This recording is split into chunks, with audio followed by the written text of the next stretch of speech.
நீங்கள் மகோகனி மரம் வளர்க்குறீங்களா? மரத்தோட நுனி பகுதி கருகியோ இப்படி காஞ்சோ பார்த்துருந்தீங்கன்னா அதுக்கு காரணம் வெயிலோ தண்ணியோ உரமோ இல்லை. இதான் மகோகனி ஷூட் போரர். இது லெபிடோப்டரா பட்டர்ஃப்ளை வகையை சார்ந்தது. ஆனால் இது ஒரு இரவு பூச்சி. எப்பெல்லாம் மகோகனி மரம் புதுசாக கொழுந்து விடுதோ அப்போல்லாம் டெண்டரான நுனி பகுதியை மட்டும் இது டார்கெட் பண்ணும். ஒன்ஸ் உள்ளே போயிருச்சுன்னா ஸ்ப்ரே எல்லாம் ஒர்க் ஆகாது. கம்ப்ளீட்டாக ஸ்டெம்மை போர் பண்ணி தான் வளரும். இதனால் நம்ம ஸ்ட்ரைட் ஸ்டெம் பாதிக்கப்படும். இன்ஃபெக்டட் ஏரியாவுக்கு கீழே மல்டிபிள் பிரான்ச்சஸ் உருவாகும். இது டிம்பர் வேல்யூவை கடுமையாக பாதிக்கும். சொல்யூஷனை சொல்கிறேன், சேவ் பண்ணிக்கோங்க. நுனி கருகி இருந்தாலோ அதை சுற்றி பிசின் மாதிரியான அமைப்பு இருந்தாலோ இதோட தாக்குதலை தெரிஞ்சுக்கலாம். கட் பண்ணி எடுத்த டேமேஜ்டு ஷூட்ஸ் எல்லாத்தையும் பண்ணைக்கு வெளியே கொண்டு போய் தீ வச்சிருங்க.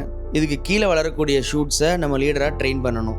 இந்த பூச்சியை ஃபெரமோன் ட்ராப்ஸ் மூலமாகவும் கொழுந்து வர டைமில் proper neem and biopesticide spreads மூலமாகவும் கண்ட்ரோல் பண்ணலாம். இது குறிப்பாக ஆஃப்ரிக்கன் மகோகனி வெரைட்டிஸை அதிகமாக தாக்கும். மகோகனி வளர்க்குற உங்கள் ஃப்ரெண்ட்ஸ்க்கு இதை ஷேர் பண்ணுங்கள். தேங்க்யூ.